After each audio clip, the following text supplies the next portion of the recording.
System को चलाने के लिए डिसिप्लिन होना बहुत जरूरी है। फॉर एग्जाम्पल, आपके घर में आपके बच्चा है, छोटा बच्चा पैदा हुआ है या 2 साल का 4 साल का, तो बच्चा शैतानी करता है। हम उसको डांटते हैं, मारते भी हैं।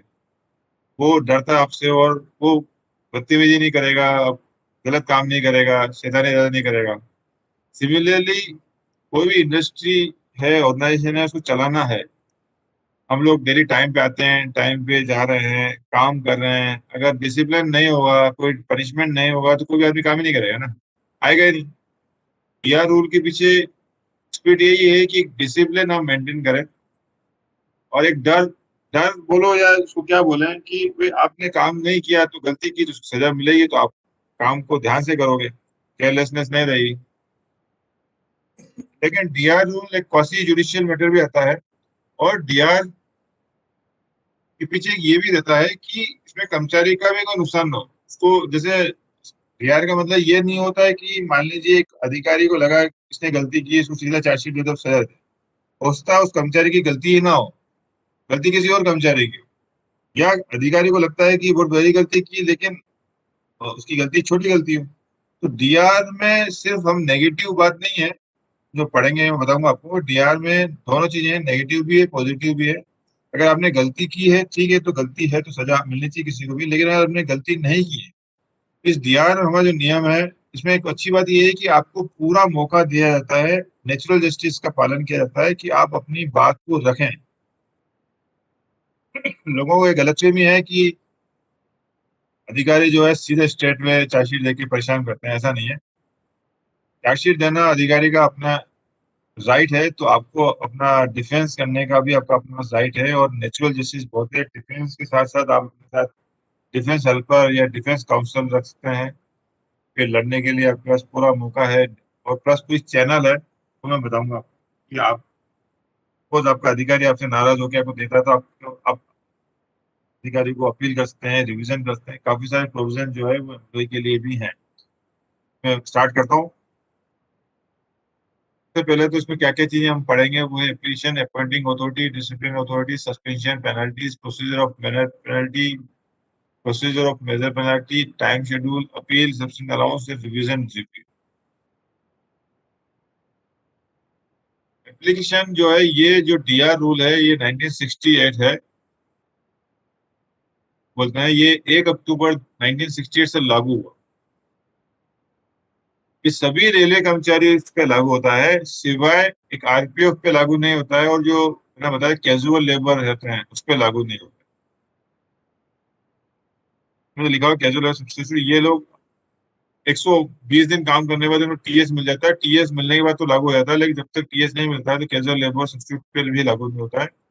आरपीएफ पे दिया लागू नहीं होता है, ये हमारा 1968 वाला लागू नहीं होता है। लेकिन उनके लिए एक अलग डीआर रूल है, वो उनका अलग नाम है कुछ।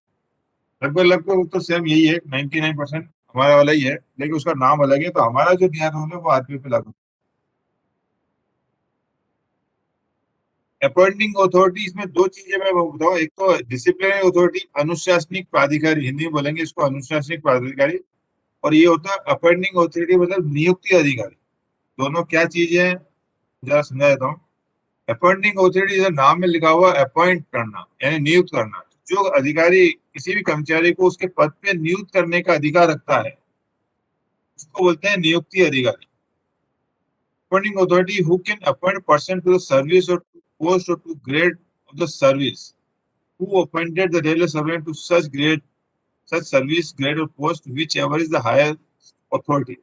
यार लिखने में थोड़ा कंफ्यूजिंग, मैं आपको अच्छी सी सरल भाषा में समझाता हूँ। आप अब हर कर्मचारी का एक अपॉइंटिंग अथॉरिटी होता है जो उस पद पे नियुक्त करने का अधिकार रखता है। आप अभी जो आए हैं, जेई बने हैं, तो आपको अभी 4200 मिला हुआ ऑब्वियसली।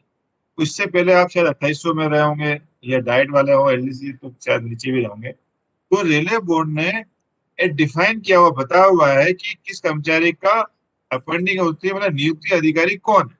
फॉर एग्जाम्पल 1800 का बंदा आपका जो हेल्पर होता है, 1800 को हम स्टेट स्केल ऑफिसर मानते हैं, वो नियुक्ति अधिकारी, यानी आपका एएसटी मान सकते हैं उसको, अगर आप सिग्नल के हैं तो। उसके बाद 1900 से लेके 2800 तक जो ग्रेड है उनके होते हैं सीनियर स्केल ऑफिसर, यानी यहाँ पे डीएसटी, वो उनके नियुक्ति अधिकारी होते हैं। और 4200 से लेके 4600 जो है, जो ग्रेड है, उनके नियुक्ति अधिकारी होते हैं जे ग्रेड ऑफिसर, यानी आपके सीनियर डीएसटी। ये फिक्स कर रखा है, आपको इसमें दिमाग लगाने की जरूरत नहीं। 1800 एएसटी आपके आ गए, 1900 से लेके 2800 तक डीएसटी आ गए, सीनियर स्केल ऑफिसर। और उसके 42 एंड अबव के लिए जो है वो है नियुक्ति अधिकारी, जो है आपके सीनियर डीएसटी रहेंगे। अब हम क्यों पढ़ रहे हैं भैया इसमें, अपॉइंटिंग अथॉरिटी की क्या जरूरत है डीआर में? ये क्वेश्चन आपके दिमाग में आना चाहिए कि क्या जरूरत है इसकी। मैं बता दूं आपको कि अपॉइंटिंग अथॉरिटी की जरूरत इसलिए है कि आपको जो सजा जो देगा, एनआईपी जो इश्यू करेगा, डीआर के बाद हम एक सजा देते हैं किसी को, पेनल्टी देते हैं उसको। पेनल्टी नॉर्मली डिसिप्लिन अथॉरिटी ही देगा, अनुशासन में। लेकिन पेनल्टीज आगे जब आएगी डिटेल में, तो पेनल्टी में 3 पेनल्टी जो होती है आएगी लास्ट में, 7 और 8 9 नंबर की है। पहला है कंपल्सरी रिटायरमेंट, उसके बाद रिमूवल और डिसमिसल, बाद में आएगा आपके जाऊंगा। तो बताया वो जो पनिशमेंट है 3, compulsory retirement, removal and dismissal, ये जो है वो केवल अपॉइंटिंग अथॉरिटी ही दे सकता है। डिसिप्लिनरी अथॉरिटी तो रहेगा वो, लेकिन अपॉइंटिंग अथॉरिटी भी देगा। यानी आपको जिसने नियुक्त किया है वही उस पे नियुक्त अधिकारी ही आपको रिमूव डिसमिस का 3 पेनल्टी दे सकता है। इसलिए अपॉइंटिंग अथॉरिटी का जानना भी बहुत जरूरी होता है। और किसी भी कर्मचारी का ऐसा नहीं एक ही अपॉइंटिंग अथॉरिटी होगा, आपकी जैसे जैसे पोस्ट बढ़ेगी आपकी अपॉइंटिंग अथॉरिटी चेंज हो जाएगी। फॉर एग्जाम्पल, आप सपोज ग्रुप डी में भर्ती हुए रेलवे में, उस वक्त आप पूछे जाएंगे तो आपका एएसटी रहा होगा। उसके बाद अगर प्रमोशन हो गया, आपके ग्रेड 1 में आ गया, सॉरी ग्रेड 3 से स्टार्ट होता है, grade 3 grade 2 grade 1, technician grade 3 में आ गया, तो ग्रेड 3 में आते ही आपका जो अपॉइंटिंग अथॉरिटी चेंज हो गया, आपका वो हो गया आपका डीएसटी। जैसे अब ये जेई में आ गए, अभी आप इससे पहले प्रमोशन आपका जेई में हो गया, उसके लिए बहुत बहुत बधाई आप सबको। जेई में आने से पहले आप ऑब्वियसली 2800 में रहे होंगे आप, और अगर एमसीए में रहे हैं तो क्या अलग रहेगा। लेकिन अगर मान लो 2800 जब आप आए, 2800 2400 से आए हैं, उस वक्त आपका अपॉइंटिंग अथॉरिटी आपके डीएसटी थे, सीनियर स्केल ऑफिसर। अब जैसे आप 4200 में आप आ गए, तो आपके अपॉइंटिंग अथॉरिटी हो जाएंगे, वो हो जाएगा आपका जे ग्रेड ऑफिसर। ये होता है अपॉइंटिंग अथॉरिटी। ये बात आता है डिसिप्लिन अथॉरिटी।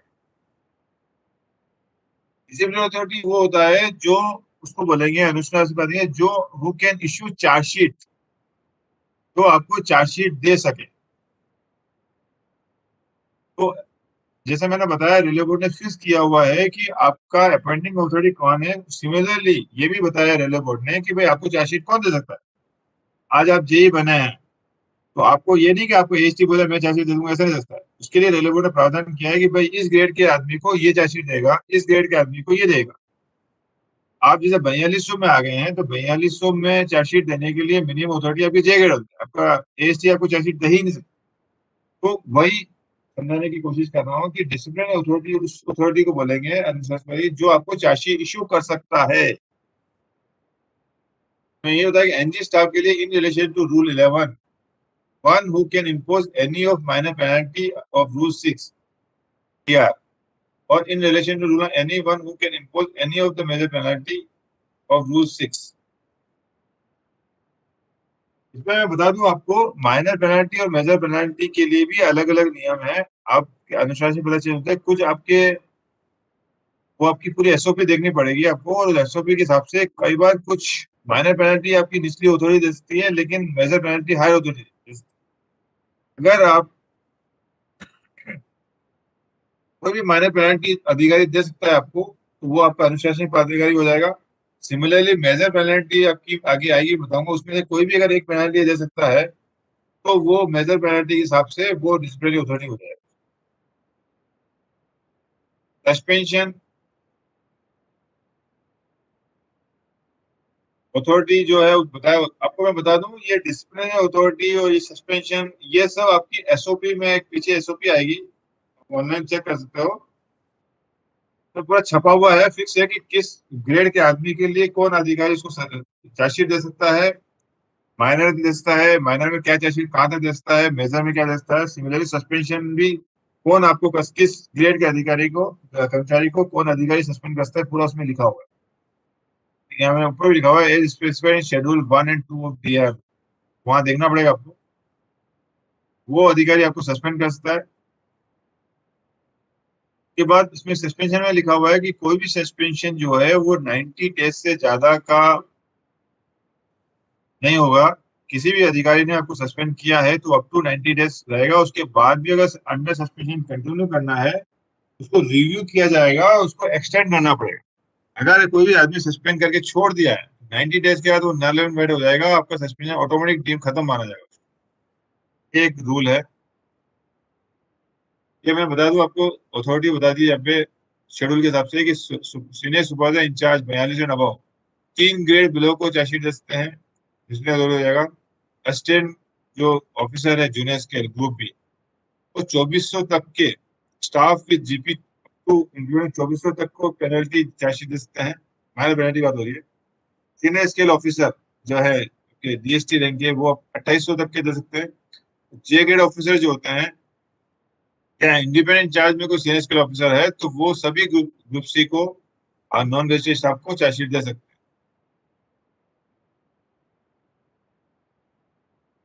ग्यारह मेटा में सभी को दे सकते हैं, एसएजी भी सबको दे सकते हैं, आगे वाले अथॉरिटी सबको दे सकती है। अब आता है सस्पेंशन कि कब हम सस्पेंड करें किसी को, सस्पेंड क्यों किया जाता है। रेलवे सर्वेंट में be placed under suspension when A disciplinary proceedings is contemplated और इज पेंडिंग। कोई भी कर्मचारी के खिलाफ कोई अनुशासनिक प्रक्रिया को प्रारंभ किया जाना है या पेंडिंग हो तो उसको सस्पेंड किया जा सकता है। Engage in activities prejudicial to the interest of the sovereignty of security state, मतलब देश की सुरक्षा के लिए कोई खतरा वाले काम में वो इन्वॉल्व हो, आतंकवादी गतिविधियों में इन्वॉल्व हो तो उसको सस्पेंड कर सकते हैं। इसके अलावा किसी आपराधिक मामले में कोई मामला उसको चल रहा है, इंक्वायरी ट्रायल कर रहे हैं, तो उसको सस्पेंड किया जा सकता है। इन 3 कंडीशन में किसी भी कर्मचारी को सस्पेंड किया जा सकता है। उसके बाद नोट में लिखा है suspension should be in writing and is effective from the order received. Suspension हमेशा लिखित में होता है, वर्बली नहीं होगा कि बोल दिया चलो तुम सस्पेंड होने चलेगा। आपको किसी को सस्पेंड करना है तो लिखित में देना पड़ेगा, और जिस तारीख को आपने सस्पेंशन के आदेश दिए उसी तारीख से ही इफेक्टिव होगा। कई लोगों का गलतफहमी है कि सस्पेंड किसी को कर दिया तो उसको डेली मस्टर में साइन करना है। ऐसा नहीं है। सस्पेंड होने के बाद कर्मचारी अपने घर पे रहेगा, उसको ऑफिस नहीं आना है। कई जगह गलत प्रैक्टिस चल रही है कि उसको ऑफिस में आके बाहर बैठा देते हैं, तो बैठो डेली आके। एज पर रूल उसको मस्टर में साइन नहीं करना है, ना ही उसको ऑफिस आना है, घर पे रहना है, लेकिन वो अपने हेडक्वार्टर छोड़ के नहीं जा सकता है बिना सक्षम अधिकारी की अनुमति लिए बिना अपने हेडक्वार्टर छोड़ नहीं सकता। अब एक आता है सस्पेंशन, एक होता है माना गया सस्पेंशन है, डीम सस्पेंशन। ये क्या होता है, किसी भी कर्मचारी को डीम सस्पेंशन हम कर सकते हैं यदि कोई कर्मचारी detain in custody for period exceeding 40 years. यदि कोई कर्मचारी को जेल में बंद कर दिया, पुलिस पकड़ ले गई है और जेल में बंद कर दिया, और जेल में बंद होके वो 48 घंटे से ज्यादा हो गया, वो डीम सस्पेंशन में डाला जाता है। के अलावा conviction sentence to term of imprisonment exceeding 40 years, किसी आदमी का कन्विक्शन हो जाता है, सजा उसके 48 घंटे ज्यादा है, उसको डीम सस्पेंशन होता है। ये हमेशा बैकडेट्स होता है। फिर आपको आज जानकारी मिली है कि ये बंदा जो है वो अप्रैल में 15 अप्रैल से 10 दिन के लिए सस्पेंड कस्टडी में रहा और 10 दिन रहा जेल में। आज जानकारी मिलेगी तो हम उसको आज की डेट में ऑर्डर निकालेंगे कि भाई he will be treated with deem suspension with effect from 15 April. 15 अप्रैल मतलब डीम सस्पेंशन हमेशा बैक डेट से निकलता है। इससे पहला वाला जो सस्पेंशन ऑर्डर था वो ये नॉर्मल सस्पेंशन होगा, वो जिस तारीख से निकलेगा वहीं से इफेक्टिव माना जाएगा। तो डीम सस्पेंशन हमेशा बैक डेट से माना जाता है।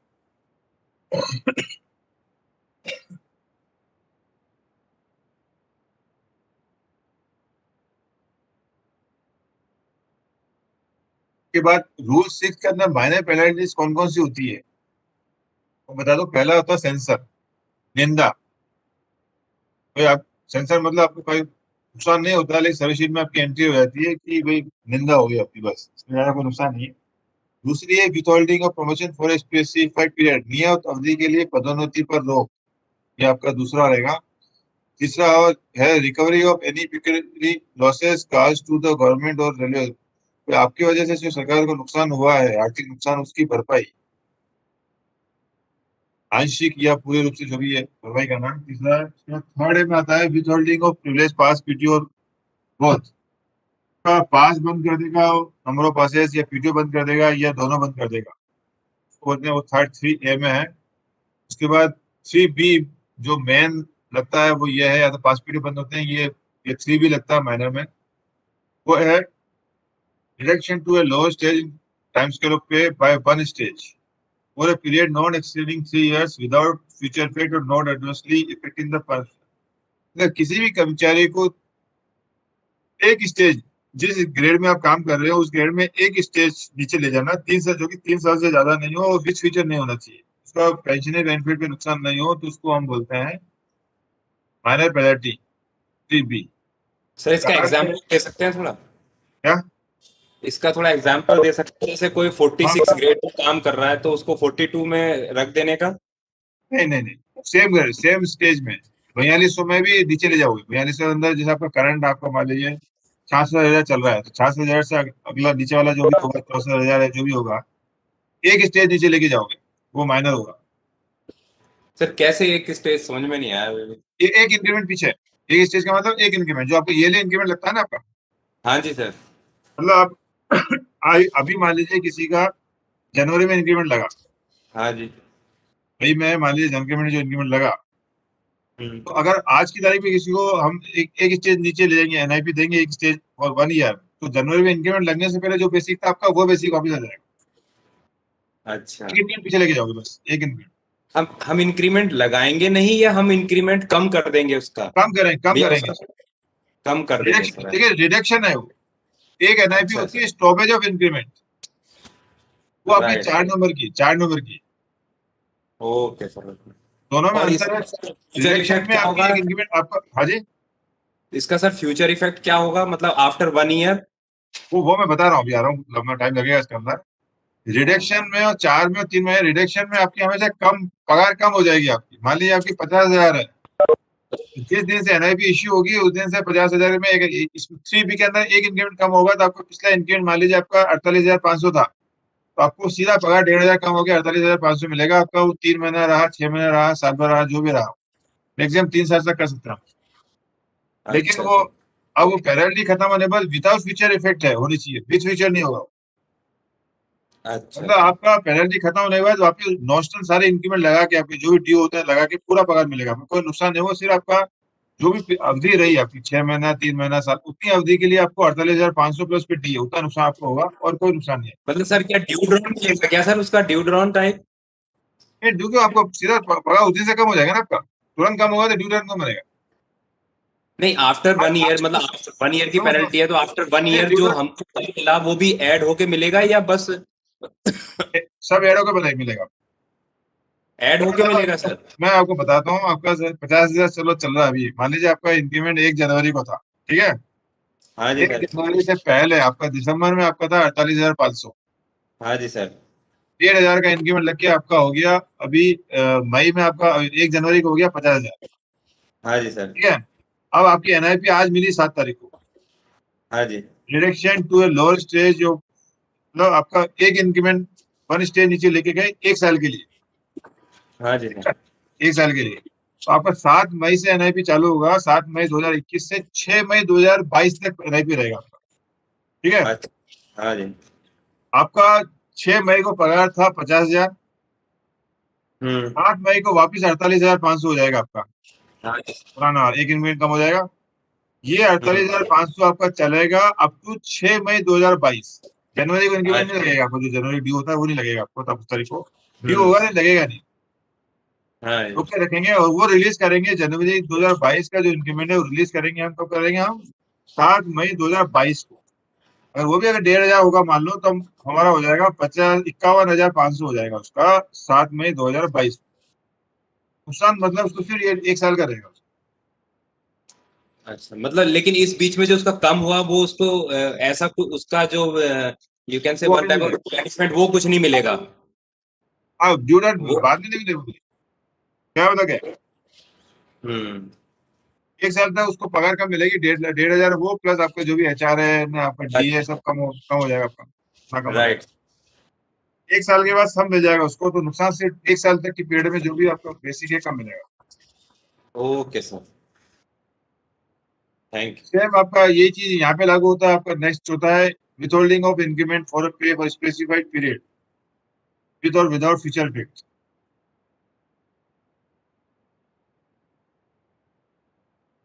इसमें अंतर देखो, रिडक्शन भी आपकी पेनल्टी जिस दिन को दिया जाएगा उसी दिन से लागू हो जाएगी। 7 मई को दिया जाएगा, 7 मई से लागू हो जाती है 3B की पेनल्टी। कार्ड नंबर की जो पेनल्टी होती है वो कभी भी दे, आपको जिस दिन इंक्रीमेंट ड्यू होता है वहां से लागू हो गया। फॉर एग्जाम्पल आपका जनवरी में ड्यू होता है इंक्रीमेंट, अब अगला इंक्रीमेंट जनवरी 22 को ड्यू होगा और आज एनआईपी देना है आपको stoppage of increment for 1 year. अभी आपका कुछ दिक्कत नहीं आएगी, प्रमोशन भी हो जाएगा आपका। अगर 3B होगा तो 3B का अगर प्रमोशन होगा, प्रमोशन भी आपको रुक जाएगा।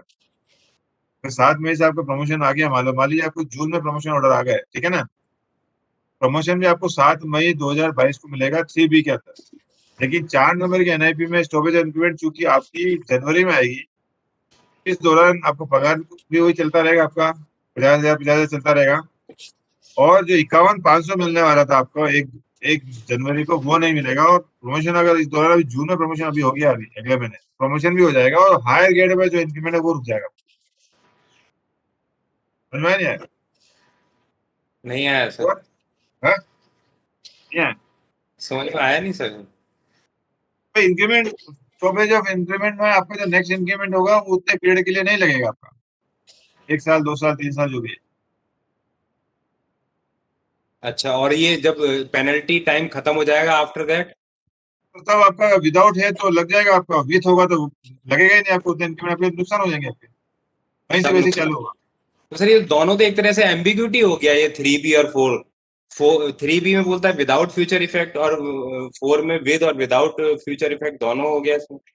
हाँ, लेकिन इसमें एक बता दो, एक रूल और भी है इसमें, विथ फ्यूचर, इसमें बहुत डिटेल में लिखा नहीं है 4 नंबर में, इसमें विथ फ्यूचर करना है और या फिर विदाउट फ्यूचर भी 3 साल से अधिक करना है आपको। अगर मेजर पेनल्टी की जो आपकी इंक्वायरी पूरी करनी पड़ेगी, नहीं तो नहीं कर सकते।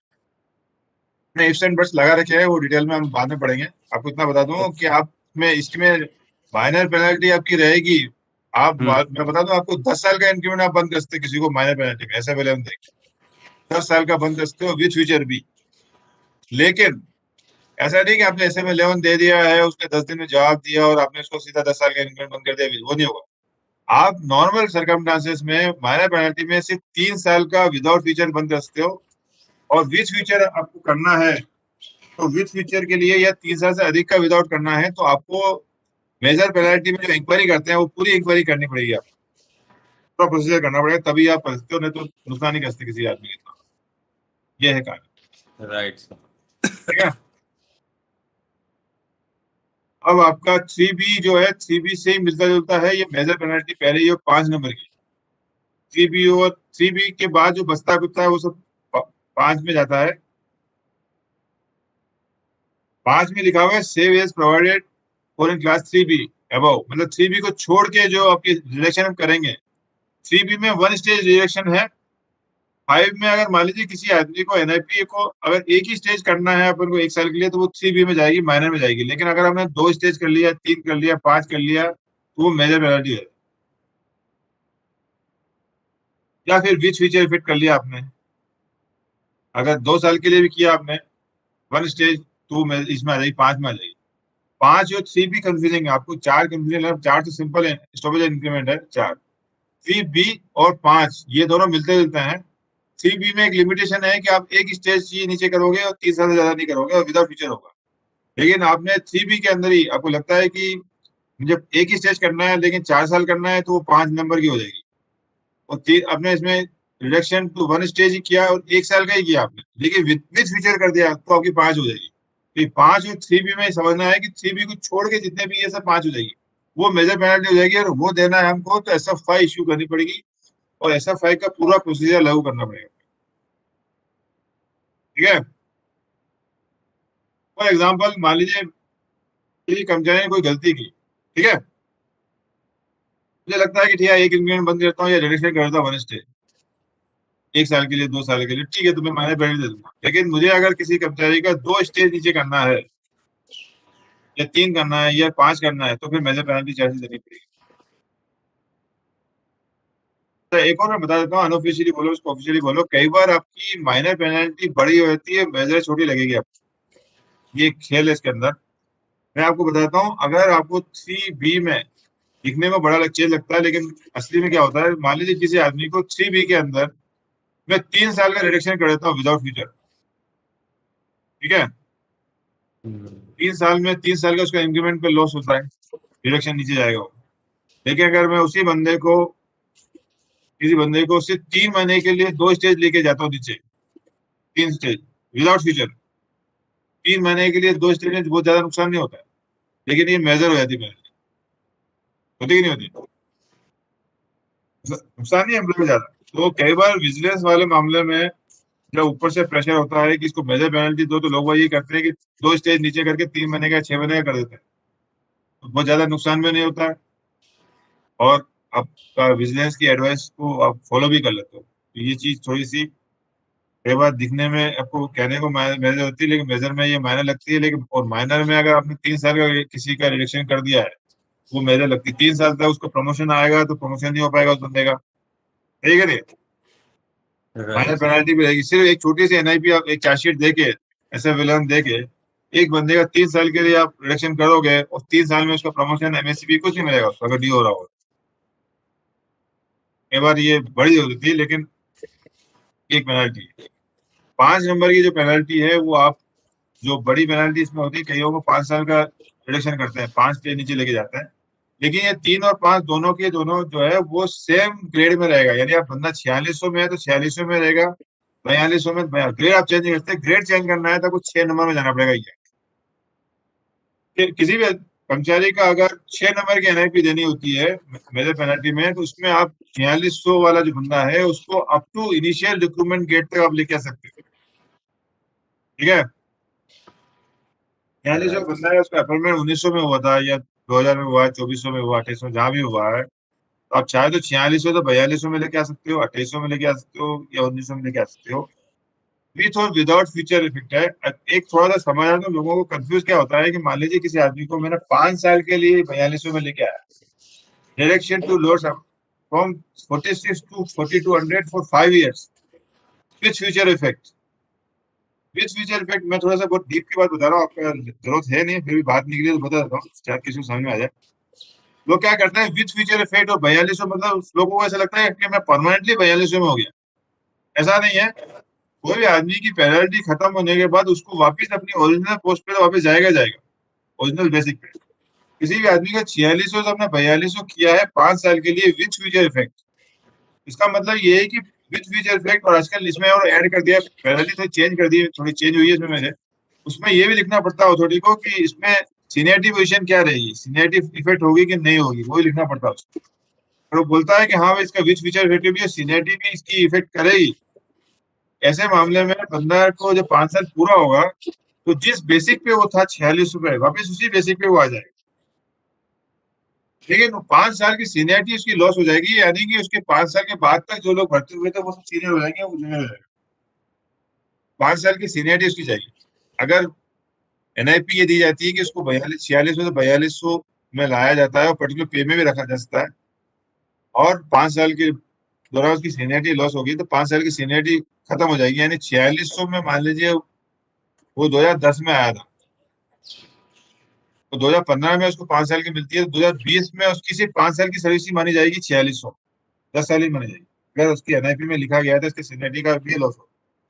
ये है उसका कहानी। के बाद 7 नंबर की कंपल्सरी रिटायरमेंट है, 8 नंबर की रिमूवल फॉर सर्विस है, और डिसमिसल फॉर सर्विस है 9 नंबर। ये आपकी बाकी टोटल 9 पेनल्टी है आपकी। तो आपको रूल 6 के अंदर ये आती है, और क्वेश्चन यही बनता है कि रूल 6 में कौन कौन सी पेनल्टी आती है, तो ये रखना पड़ेगा आपको, समझना पड़ेगा, सबक के लिखो या रख के लिखो। और हम थोड़ा पढ़ लेते हैं 11 रूल 11 माइनर पेनल्टी चार्जशीट कैसे दी जाती है, कैसे इम्पोज की जाती है। सिंपल है, authority who is competent to impose any of minor penalty of rules 6 can initiate action। Rule 6 के अंदर जो 6 एनआईपी थी, अगर इस एनआईपी में कोई सी भी एक एनआईपी अगर दे सकता है अधिकारी, वो चार्जशीट इश्यू कर सकता है के खिलाफ। उसके बाद अधिकारी जो चार्जशीट दे सकता है वो पहले चार्जशीट चार्जेस को फ्रेम करेगा, फ्रेम करने के बाद कर्मचारी को दी जाएगी चार्जशीट।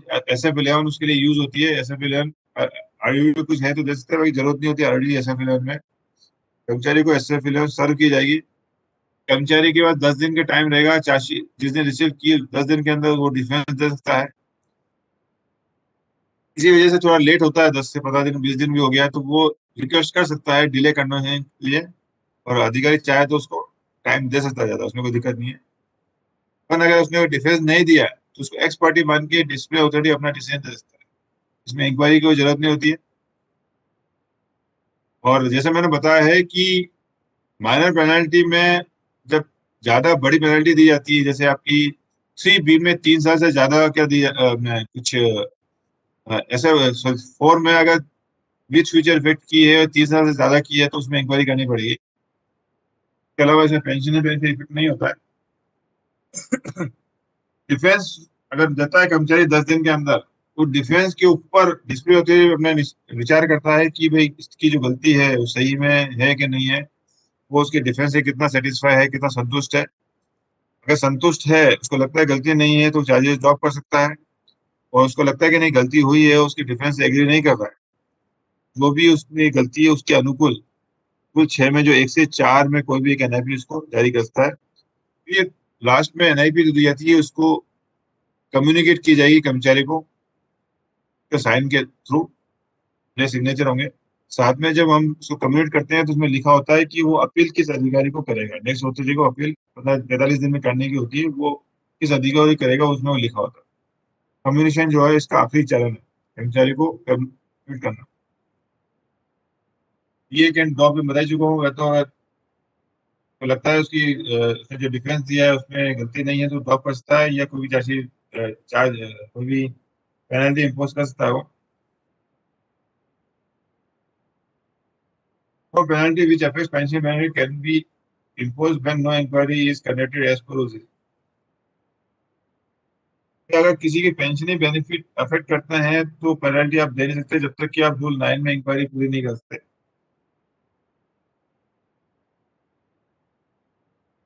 एक विजिलेंस की बात की है लास्ट पॉइंट में, मैं बता दूं कि विजिलेंस जो केसेस बनते हैं, विजिलेंस केसेस में विजिलेंस वाले एडवाइस करते हैं माइनर या मेजर पेनल्टी देने को।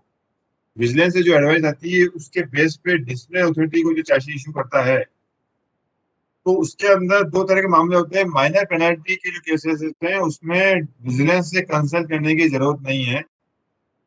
स्टेट में कर्मचारी का जो भी डिफेंस आता है, वो डिफेंस के ऊपर स्टेट में वो उसको एनआईपी इश्यू करता है, और एनआईपी की कॉपी विजिलेंस में जाती है स्टेट में। लेकिन मान लीजिए मेजर पेनल्टी चार्जशीट है, मेजर पेनल्टी चार्जशीट में अगर वो मेजर पेनल्टी देता है तो ठीक है, अगर नहीं देता है, माइनर देना चाहता है, तो पहले विजिलेंस से कंसल्ट करना जरूरी है। बिना कंसल्ट करके डायरेक्ट माइनर पेनल्टी नहीं दे सकते, ये एक नियम है के अंदर।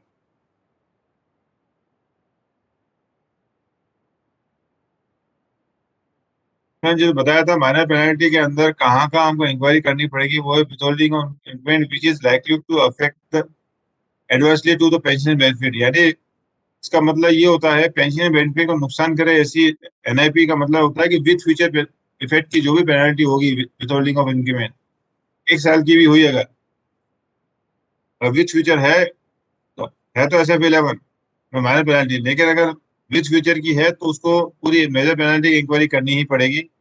Similarly withholding of increment for a period of exceeding 3 years, 3 साल से ज्यादा इंक्रीमेंट आप बंद करना चाहते हो तो आपको इंक्वायरी करनी पड़ेगी। और लास्ट में जैसे मैंने बताया था वो लिखा हुआ है withholding of increment with future effect for any period, किसी भी पीरियड के लिए विथ फ्यूचर इफेक्ट देना हो तो आपको इंक्वायरी करनी पड़ेगी। ये आपकी श्योर बातें हैं। अब मेजर पेनल्टी का प्रोसीडिंग में बता दूं जल्दी से, बहुत लंबा है तो थोड़ा सा ब्रीफ करता हूँ। मेजर पेनल्टी तभी दी जाती है जब कोई बहुत बड़ा गंभीर मामला हो, जहां अराजकता मामला पूछते हैं, या करप्शन का मामला है, या सीरियस एक्सीडेंट वाले मामले में मेजर पेनल्टी दी जाती है।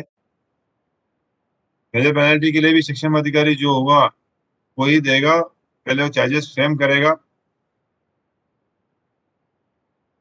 और charges should be intimated in detail through SF5 along with RUD। इसमें चार्जशीट जो दी जाएगी वो SF5 के थ्रू जाएगी जिसमें RUD भी होती है। चार्जशीट जो है वो डिसिप्लिनरी अथॉरिटी द्वारा साइन की जाएगी। चार्जेस शेल कंटेन, चार्जेस में क्या होंगे, the substance of the imputation of misconduct और misbehaviour into defined and distinct article of charges. इसमें चार चीजें होती है, SF5 के अंदर चार एनेक्सर होते हैं। पहला था आर्टिकल ऑफ चार्जेस, दूसरा था imputation in support of article charges, तीसरा जो होता है लिस्ट ऑफ डॉक्यूमेंट, और चौथा होता है लिस्ट ऑफ विटनेस। ये चार एनेक्सर होते हैं उसके अंदर। इधर बिना चार के चार्जशीट SF इशू नहीं होगी। पहली में आर्टिकल ऑफ चार्जेस लिखे जाएंगे कि उसने क्या गलती की है, आरोप आरोप लिखे जाएंगे, आरोप पत्र। हिंदी में जैसे चार्जशीट को आरोप पत्र बोलते हैं, तो एनेक्सर 1 में आरोप होगा, क्या आरोप है। एनेक्सर 2 में आरोप को डिटेल में बताया गया होगा कि क्या गलती है, क्यों हुआ, किस दिन क्या गलती, पूरा डिटेल में बताया गया होगा। आरोप टू द पॉइंट होते हैं, 1 लाइन 2 लाइन 4 लाइन के या 10 लाइन के जो भी होगा, वो पूरा डिटेल में एलॉबरेट होता है, वो आर्टिकल 2 में, एनेक्सर 2 में होता है, इम्पुटेशन पूरा होगा। एनेक्सर 3 में जो अपने चार्जेस लगाए, किसी भी इंसान को हम बोलेंगे चोर है तो माना नहीं जाएगा। आपको चोर बोला है तो पहले उसके लिए सपोर्टिंग डॉक्यूमेंट देने पड़ेंगे, तो वो आएगा एनेक्सर 3 में आता है, लिस्ट ऑफ डॉक्यूमेंट्स में। और डॉक्यूमेंट के बाद विटनेसेस भी जरूरी है, जो एटलीस्ट एक विटनेस जरूरी है, क्योंकि एग्जामिन कोर्स एग्जामिन जो होगा वो किसका होगा, वो लिस्ट ऑफ विटनेसेस में एटलीस्ट एक आदमी, ज्यादा भी देंगे 2 3 5 जितने भी हैं, लेकिन एटलीस्ट एक आदमी जरूरी है जो विटनेसेस में हो। एटलीस्ट जिस डॉक्यूमेंट का कस्टोडियन होगा वही विटनेस में आएगा, एक विटनेस जरूरी है। चारों एग्जाम होंगे तभी हम SF5 दे पाएंगे कब्जे।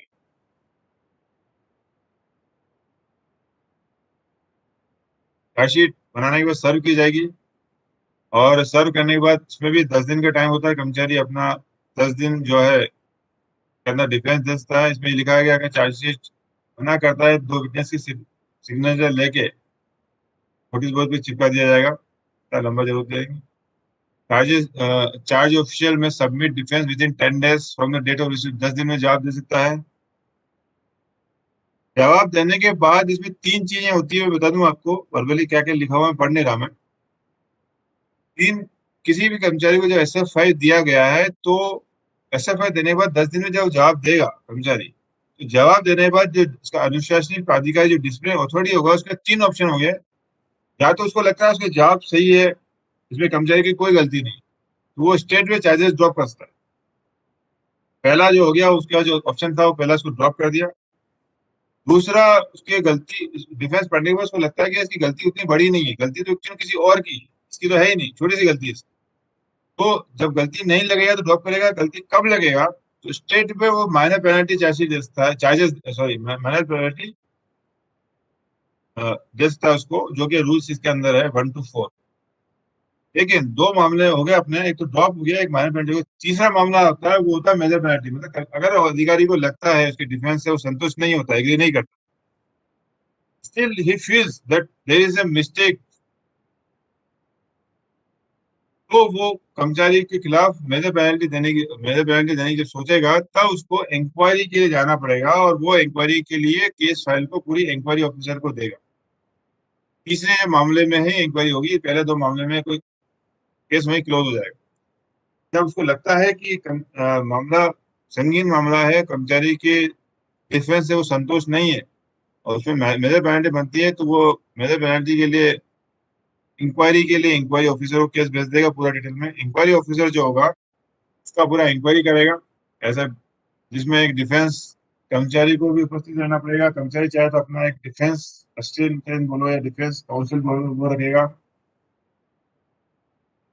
और कर्मचारी के बाद इंक्वायरी ऑफिसर चाहे तो खुद इंक्वायरी करेगा, या उसमें हेल्प के लिए प्रोसिक्यूशन PO की भी नॉमिनेशन कर सकता है। इंक्वायरी में सिंपल, मैं ज़्यादा लंबा नहीं खींचूंगा। पहला एक प्रिलिमिनरी इंक्वायरी होती है, जिसमें इंक्वायरी ऑफिसर जो होता है वह पहले तो इंक्वायरी ऑफिसर देखेगा, जब भी उसका जब पूरा डिटेल्स की फाइल आती है तो देखेगा सारे डॉक्यूमेंट्स है कि नहीं है, उसमें चार्जशीट सर्व हुई है, एक्नॉलेजमेंट है कि नहीं है, चार्जेस कर्मचारी एक्सेप्ट किए नहीं किए। एक और मैं बात बताना रह गया, स्टार्टिंग में जब SF5 दी जाती है यहाँ पर, तो जैसे 3 ऑप्शन बताए थे, चार्जेस ड्रॉप कर सकता है। सिमिलरली चार्जेस अगर कर्मचारी सारे के सारे चार्जेस एक्सेप्ट कर लेता है, तब इंक्वायरी की कोई जरूरत नहीं है, स्टेट वे जो है ऑफिसर जो होगा उस पर NIP इशू कर सकता है। ये इशू रह गया था पहले कि अगर सारे चार्जेस एक्सेप्ट कर लेता है, एक्सेप्ट नहीं करता है, उसमें भी 2 चीजें होती है, या तो वो कुछ जैसे 2 चार्ज लगे उसके ऊपर, या तो दोनों मना करा या एक चार्ज उसने एक्सेप्ट कर लिया पूरा 100%, एक नहीं किया, तो जो एक्सेप्ट नहीं किया उसी के ऊपर ही इंक्वायरी होगी।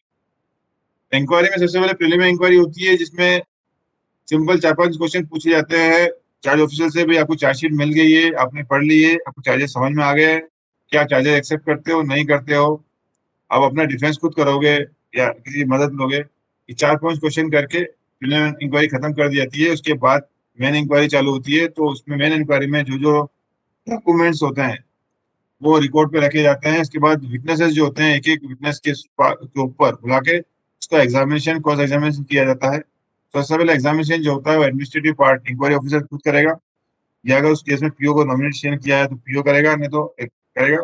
उसके बाद क्रॉस एग्जामिनेशन एम्प्लॉय या उसका डीसी करेगा। इस तरह जितने भी एक एक विटनेस को बुला के एग्जामिनेशन क्रॉस एग्जामिनेशन चालू होगा। उसके बाद वो खत्म जब कंप्लीट हो जाएंगे तो कर्मचारी चाहे तो अपनी तरफ से डिफेंस विटनेस को बुला सकता है। उसके विटनेस को बुलाए जाएंगे, जितने भी होंगे, एक दो होंगे। डिफेंस विटनेस जब बुलाया जाएगा तो सबसे पहले एग्जामिनेशन एम्प्लॉय खुद करेगा, एम्प्लॉय या डीसी करेगा। वहां क्रॉस एग्जामिनेशन जो होगा वो एडमिनिस्ट्रेटिव अथॉरिटी जो भी इंक्वायरी ऑफिसर करेगा। इस तरह पूरी इंक्वायरी में सभी का एग्जामिनेशन होने के बाद तो इंक्वायरी ऑफिसर जो होगा वो फाइनल में उसको बोलेगा आप अपना डिफेंस लिख के देना चाहते हो कि यहाँ एज ए विटनेस आप आना चाहते हो। वो ऑप्शन रहेगा, विटनेस भी आ सकता है या अपना डिफेंस लिख के देने को भी बोल सकता है। तो जब वो अपना डिफेंस लिख के दे देगा उसके बाद इंक्वायरी ऑफिसर पूरा रिपोर्ट एक बनाएगा। जो भी डॉक्यूमेंट्स और विटनेसेस के से जो एग्जामिनेशन को एग्जामिनेशन के ऊपर जो बातें हुई उससे वो निर्णय कंक्लूजन निकालेगा कि चार्जेस प्रूव होते हैं कि नहीं होते। और चार्जेस उसके ऊपर अपना निष्कर्ष जो होगा, चार्जेस प्रूव हो रहे हैं नहीं प्रूव हुए, वो अधिकारी को, डिसिप्लिन अथॉरिटी को भेजेगा।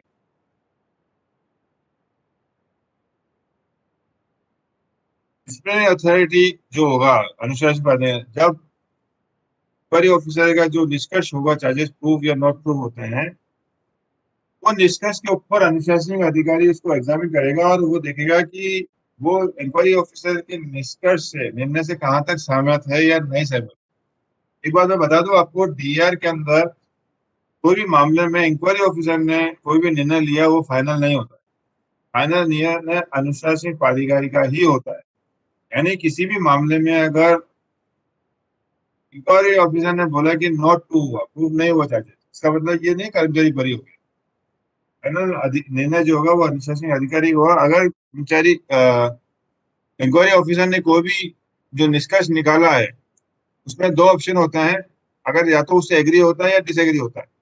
अगर वो एग्री है तो वो जो एग्री है तो इंक्वायरी ऑफिसर की जो रिपोर्ट होती है कर्मचारी को भेजी जाती है और कर्मचारी को बोला जाता है कि आप 15 दिन के अंदर जो भी डिफेंस अपना दे दो, उसके अंदर फाइनल डिफेंस एक बार वो मांगा जाता है, देखिए।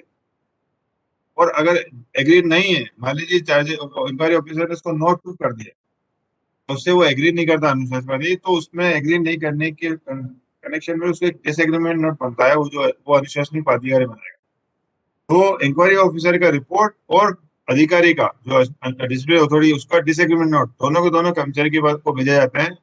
और फाइनल उसे डिफेंस लिया जाता है। फाइनल डिफेंस आने के बाद फिर अनुशासनिक अधिकारी उसके डिफेंस को पढ़ के फाइनल अपना निर्णय निकालता है कि चार्जेस प्रूव हो गए कि नहीं हुए। और के ऊपर फिर वो अगर लगता है चार्जेस प्रूव हुए हैं तो वो रूल 6 में कोई भी एनआईपी उसको दे सकता है। और एनआईपी देने के बाद उसको फिर कम्युनिकेशन किया जाता है, उसको पहुंचाया जाता है उसको। उसके बाद उसमें ये लिखा जाता है कि वो अपील करना चाहे तो कितने दिनों में अपील कर सकता है। ये एक मैंने ब्रीफ कर दिया आपको। उसके बाद आती है कहानी अपील और रिवीजन से। 2 पॉइंट है, मैं खत्म करूँ पड़ा। अपील जो होती है वो नेक्स्ट अथॉरिटी जो होगा वो अपीलेट अथॉरिटी कहलाती है। मान लीजिए आपका senior DPO, sorry senior DST ने किया है अपील जयगढ़ ने, तो नेक्स्ट एडीआरएम डिवीजन होते हैं वो अपीलेट होते हैं नेक्स्ट अथॉरिटी। अगर एएसटी ने किया है तो डीएसटी उनके अपीलेट होते हैं और नेक्स्ट होता है डिवीजन अथॉरिटी जिनके सीनियर डीएसटी होते हैं। ये भी स्पेसिफाई किया हुआ है एसओपी में। कहता है अपील के लिए 45 दिन का टाइम मिलेगा और रिवीजन के लिए 45 दिन का टाइम।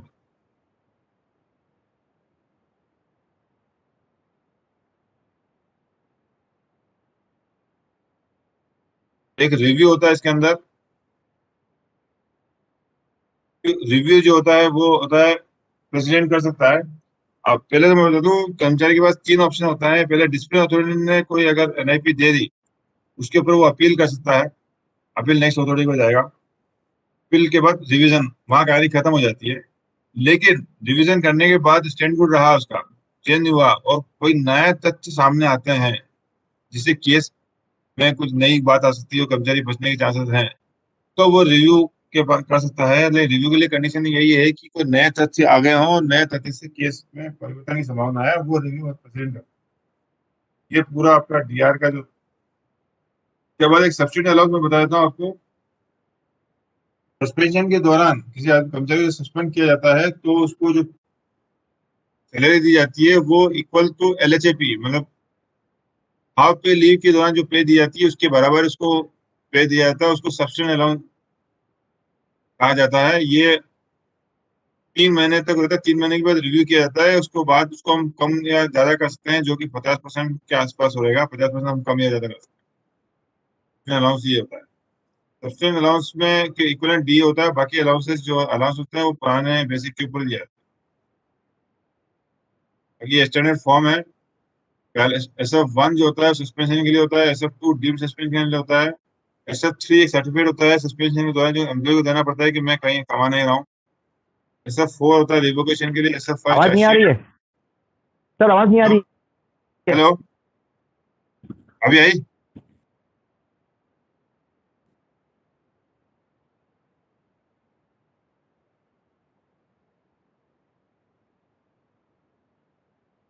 हेलो, आ रही है सर। आ रही है, आवाज आ रही है। हाँ, पर्टिकुलर तो SF जो इसमें स्टैंडर्ड फॉर्म है वो है। SF1 जो होता है वो सस्पेंशन के लिए होता है। SF2 डीम सस्पेंशन के लिए होता है।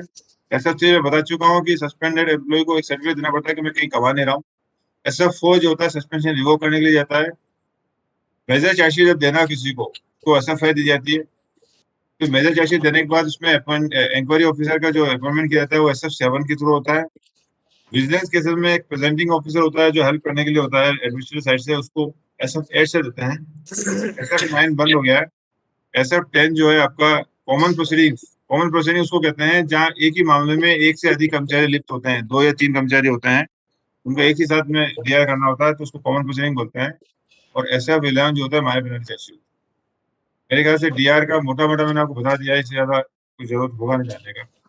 आप कुछ पूछना चाहते हो डीआर में, पूछ लो।